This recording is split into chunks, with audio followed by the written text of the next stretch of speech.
حضرت ابو موسیٰ اشعری رضی اللہ تعالی عنہ سے روایت ہے کہ رسول اکرم صلی اللہ تعالی علیہ وسلم نے یہ ارشاد فرمایا کہ مجھے اللہ تبارک تعالیٰ کی جانب سے دو اختیار دیے گئے، دو باتوں میں سے ایک کو پسند کرنے کا مجھے اختیار دیا گیا۔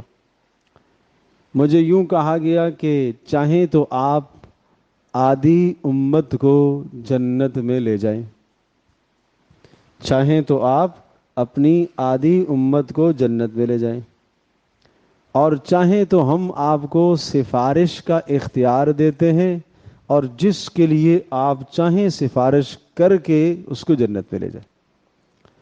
تو رسول اکرم صلی اللہ تعالی علیہ وسلم نے ارشاد فرمایا کہ میں نے سفارش ہی کو اختیار کیا، میں نے سفارش کو اختیار کیا، اس لیے کہ اس میں فائدہ یہ ہے کہ زیادہ سے زیادہ لوگوں کی میں سفارش کر سکوں گا، اور میں جتنے لوگوں کی چاہوں گا کر سکوں گا۔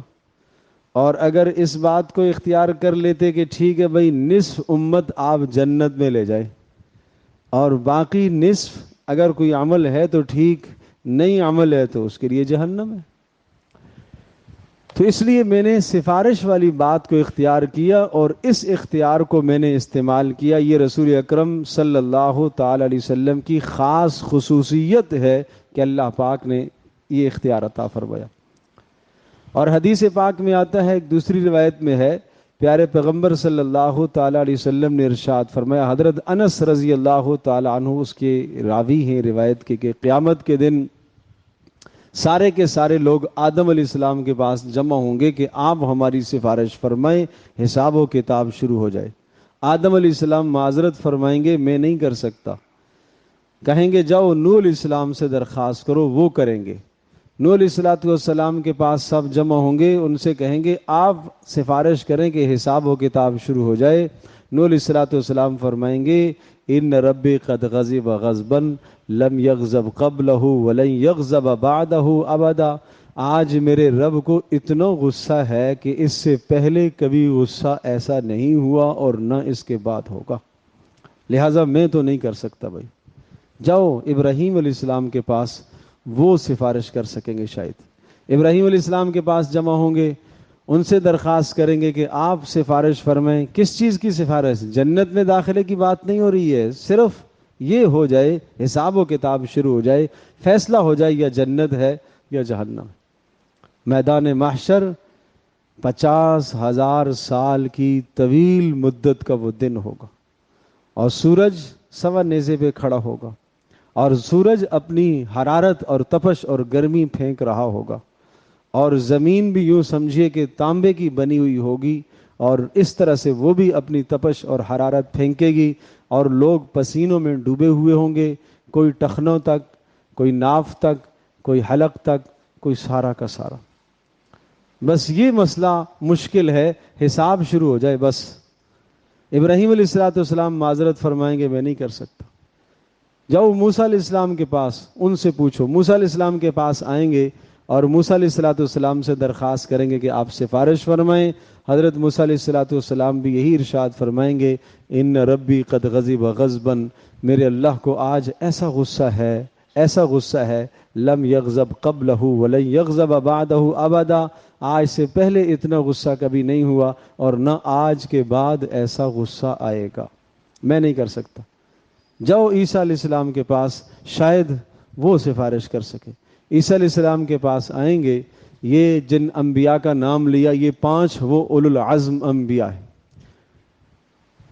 آدم علیہ السلام کے علاوہ نوح علیہ السلام، ابراہیم علیہ السلام، موسیٰ علیہ السلام، عیسیٰ علیہ السلام، سب معذرت کر دیں گے۔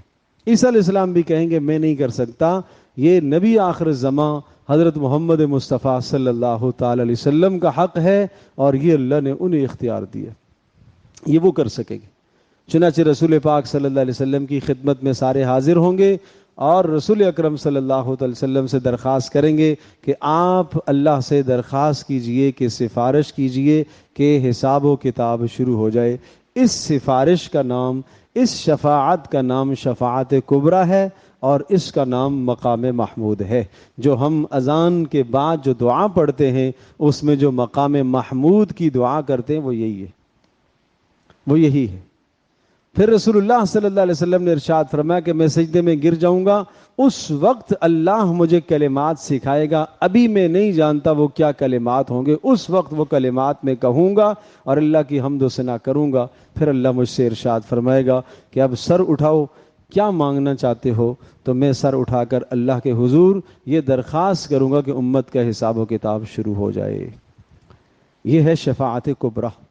اس کے بعد پھر انبیاء علیہ الصلوۃ والسلام کو بھی حق دیا جائے گا، اور شہداء کو بھی، علماء کو بھی، ملائکہ کو بھی، نیک لوگوں کو بھی حق سفارش کا دیا جائے گا. پیارے پیغمبر صلی اللہ علیہ وسلم کو سب سے بڑا سفارش کا حق یہ دیا جائے گا کہ ٹھیک ہے، دو باتیں میں سے ایک بات، یا تو آدھی امت کو جنت میں لے جائیں، اور یا یہ ہے کہ آپ جس کی چاہیں سفارش کر رہے ہیں. تو رسول اللہ صلی اللہ علیہ وسلم نے سفارش والی بات کو پسند فرمایا کہ میں نے سفارش والی بات کو اختیار کیا، لیکن یہ میری سفارش ہر ایک کے لیے نہیں ہوگی بھائی، یہ سفارش ہر ایک کے لیے نہیں ہوگی بھائی. یہ نظریہ، یہ جملہ ہم پڑھتے ہیں کہ ہم وہاں جب میدان محشر میں پکڑے جائیں گے عذاب میں تو وہ آ کے چھڑائیں گے. بھائی غلط خیال ہے، باطل نظریہ ہے، بیہودہ نظریہ ہے. رسول اللہ صلی اللہ تعالی علیہ وسلم ایسی جبرن قہرن جبری قہری سفارش نہیں کریں گے کہ اللہ سے زبردستی کوئی چیز منوا لیں. بالکل ایسا نہیں، یہ غلط نظریہ ہے. کوئی عمل نہ ہو، کوئی خیر کا کام نہ ہو اور یہ امید رکھے سفارش ہوگی، کس منہ سے؟ سیدنا ابوبکر صدیق رضی اللہ تعالی عنہ کی رسول اللہ صلی اللہ علیہ وسلم سفارش فرمائیں گے، اور ایک ایسے انسان کی جس نے ساری زندگی رسول اللہ صلی اللہ علیہ وسلم کی سنتوں کو ٹھکرایا اور مذاق اڑایا. کیسے ہوگا؟ پھر عدل تو نہ ہوا، انصاف تو نہ ہوا نا. اس لیے رسول اللہ صلی اللہ تعالی علیہ وسلم نے فرمایا کہ دیکھو میری سفارش ہوگی وہیا لمن مات لا یشرک باللہ شیئا، میں سفارش اس کے لیے کروں گا جس کی موت اس حال میں آئی ہو کہ اس نے شرک نہ کیا ہو، جس نے شرک نہ کیا ہو، جس نے شرک نہ کیا ہو، جس نے شرک نہ کیا ہو. جس نے شرک کیا اللہ بھی اس سے بری، رسول اللہ صلی اللہ علیہ وسلم بھی اس سے بری. اس کی سفارش رسول اللہ نہیں فرمائیں گے، شرک کرنے والے کی سفارش رسول اللہ نہیں فرمائیں. ایک شرک یہ ہے کہ کوئی آدمی دو خدا مانے، سراسر شرک ہے، کفر ہے، کفر ہے. دو خدا کوئی مانے تو کفر ہے. نمبر دو، اللہ کا اختیار کسی مخلوق میں تصور کرے تو شرک ہے. اللہ کی قدرت کسی مخلوق میں ماننا شرک ہے. اللہ جو چاہے کر سکتا ہے، یہ قدرت اللہ کو حاصل ہے، اور یہ قدرت کسی بندے کے لیے تسلیم کرے کہ محمد رسول اللہ بھی جو چاہے کر سکتے ہیں، مختار کل، ہر شے کا انہیں اختیار دیا گیا ہے، یہ بھی شرک ہے. رسول اللہ صلی اللہ تعالی علیہ وسلم بھی جس کو مکمل اختیار ہے، جس کو چاہیں گے چھڑا لیں گے بغیر عمل کے. غلط نظریہ ہے، غلط عقیدہ. ایسا کوئی سفارش کا معاملہ نہیں ہوگا. رسول اللہ صلی اللہ تعالی علیہ وسلم کے لیے، کسی فرشتے کے لیے، کسی بزرگ کے لیے اس عظمت کو ماننا، اس تعظیم کو ماننا جو اللہ کی ہوتی ہے، اس کا نام شرک ہے. آدمی ماتھا اللہ کے سامنے ٹیکتا ہے، جھکاؤ اللہ کے سامنے ہے. یہ جھکاؤ کسی قبر پہ جا کے کرتا ہے تو شرک ہے، کیونکہ یہ تعظیم، یہ جبین نیاز، یہ ماتھا، یہ اللہ نے اس لیے دیا تھا کہ اللہ کے سامنے جھکے، اور اللہ کے علاوہ کسی غیر کے سامنے جا کے جھکتا ہے تو یہ غیر کی تعظیم وہ تعظیم کر رہا ہے جو اللہ کی کرنی چاہیے تھی. اس کا نام شرک ہے.